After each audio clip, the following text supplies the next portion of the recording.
조선시대 시골 샌님으로 있던 한 문관이 관서 지방의 도사가 되어 부임길에 올랐다. 여기서 도사는 관찰사 바로 아래의 직책이다. 어느 한 역에서 자고 아침에 출발하니 말이 다리를 절어 타고 있는 사람이 몸을 가누기가 어려웠다. 이를 본 급창이 이렇게 아뢰었다. 나으리, 처음 관직을 얻어 지방으로 부임할 때 풋내기 관원이라고 깔보고 종종 이런 병든 말을 배치합니다. 그러니 역의 병, 방과 도장을 엄하게 문책하지 않으면 계속 이와 같은 나쁜 말이 배치될 것입니다. 도사는 급창의 말을 듣고 화를 내면서 역으로 되돌아갔다. 그리고 병방과 도장을 불러내 매를 치게 하니 곧 건장한 말로 바꾸어 주었는데 매우 편안하고 좋았다. 부임지에 도착하여 가명으로 들어가 밤에 자는데 수청기생이 들어왔다. 그런데 함께 잠자리에 들기 전 기생이 이렇게 묻는 것이었다.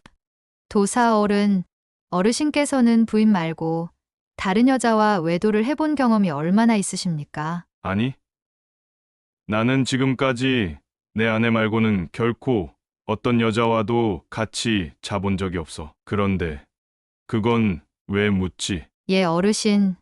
그저 알고 싶었습니다. 편히 주무십시오. 수청기생은 불을 밝히고 꼿꼿하게 앉아있는 도사에 대해 흥미가 없다는 듯 비스듬히 쓰러져 잠이 들었다.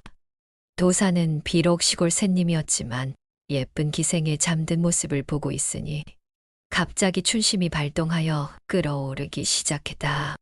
그래서 기생을 안아 눕히고 옷을 벗겨 몸을 보니 그 볼록볼록하게 솟은 굴곡이며 야들야들하고 부드러운 살결이 한없는 정감을 불러일으켜 뛰는 가슴을 방망이질하여 뜨겁게 달아오르게 하는 것이었다. 도사는 곧 옷을 벗고 몸을 겹쳐 행사를 시작했다. 그러나 도사는 부인 이외의 여인과는 난생 처음의 행사인지라 당황하여 몸이 뻣뻣하게 굳은 채 재미없는 작업으로 시시하게 끝냈다. 기생이 도사의 하는 모양을 겪어보니 분명한 시골 샌님이라 달고 다른 난봉꾼 선비들보다는 순진한 맛이 있는 것 같았다. 그렇지. 이새님에게 흥취를 잘 돋우어 주면 총각처럼 아주 새로운 재미가 있겠지. 그리고 기생 맛에 눈뜨게 되면 나에게 빠져 더욱 사랑해 줄 테고. 이렇게 생각한 기생은 덤덤하게 누워있는 도사의 허리를 꼭 껴안았다. 그리고는 도사의 연장을 일으켜 세워 흥분시키니 도사는 다시 정감이 발동되기 시작했다. 그래서 또다시 행사를 진행하는데 기생은 지금까지 선배들에게서 배운 모든 기능을 총발휘해 도사의 운동에 호응하며 입 안에 혀를 넣어 밟고 그리고 특히 허리를 들어 능숙하게 흔들면서 유도해 주었다. 이때 기생의 가운데 부분이 내내 방바닥에 붙어 있지 않고 들려서 심하게 요동질을 치는 것이었다. 도사는 시골 샌님으로 이러한 애정 행사의 기능은 말로써도 들어본 적이 없는 생전 처음 겪는 경험인지라 이번에는 또 다른 면에서 놀라고 겁이 나 몸이 뻣뻣하게 굳어지고 갑자기 정감이 사라지면서 연장이 힘을 잃어 슬그머니 이를 끝내고 일어나 앉았다. 그러고는 담배 한 대를 피워 문 다음에 급창을 불렀다. 이리 오너라, 얘야. 지난번에 말이 심하게 흔들릴 때 말을 담당하고 있는 병방과 도장에게 매를 쳐서 흔들리지 않는 좋은 말로 바꾸지 않았느냐? 이번에는 기생이 허리를 너무 흔들어 불안해서 견디기 어려우니 다른 기생으로 바꾸기 위해 기생 담당 병방과 도장에게 매를 쳐야 하겠으니 급히 병방과 도장을 불러 오도록 하라. 옛, 나으리. 그런데 기생은 여기에 있는 말과 달라 담당이 병방과 도장이 아니오라 행수기생이 옵니다. 하오니 행수기생을 불러오도록 하겠나이다.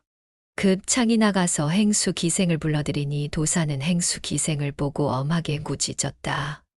행수 기생은 듣거라. 내가 배치한 수청 기생은 내가 그 위에 올라타니 어제 역에서 처음 탄 병든 말처럼 허리가 심하게 좌우로 흔들리며 요동쳐 몸을 가눌 수가 없었단다. 하마터면 옆으로 넘어질 뻔했느니라. 그리고 또 그 기생이 혀를 입에 넣어 빨면서 숨을 못 쉬게 했으니 수청 기생을 잘못 뽑아들인 행수 기생 내가 매를 맞아야 한다. 이 말을 들은 행수 기생은 크게 웃으면서 도사 나으리, 나리께서 잘못 알고 계시는 것이 한두 가지가 아니옵니다. 말 등이 흔들리는 것은 말이 병이나 다리를 절어 그런 것이지만 기생이 허리를 흔드는 것은 요본이라고 하는 것이옵니다. 이것은 남자의 기분을 돋우기 위한 방법으로서 잠자리에 능숙한 1등 기생만이 할 수 있는 특수 기능이옵니다. 그리고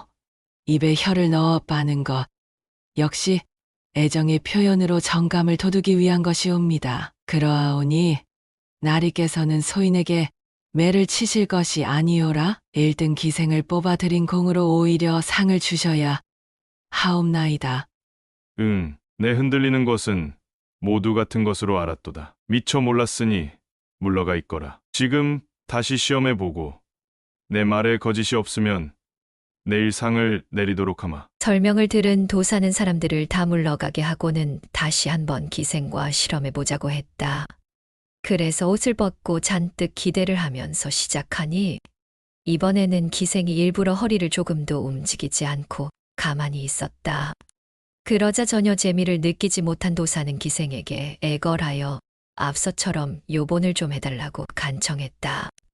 이에 기생이 먼저보다 더 강렬하게 잘 흔들어 주니 도사는 매우 흡족해하면서 이렇게 말하는 것이었다. 내 50평생에 여태껏 아내를 데리고 매일 밤 잠자리를 했지만 오늘 요본을 처음 맛보았도다. 그러니 내 아내는 여자 중에서 요본도 모르는 아주 못난 여자로다. 이후로 도사는 밤마다 기생에게 요본을 요구하였다 한다.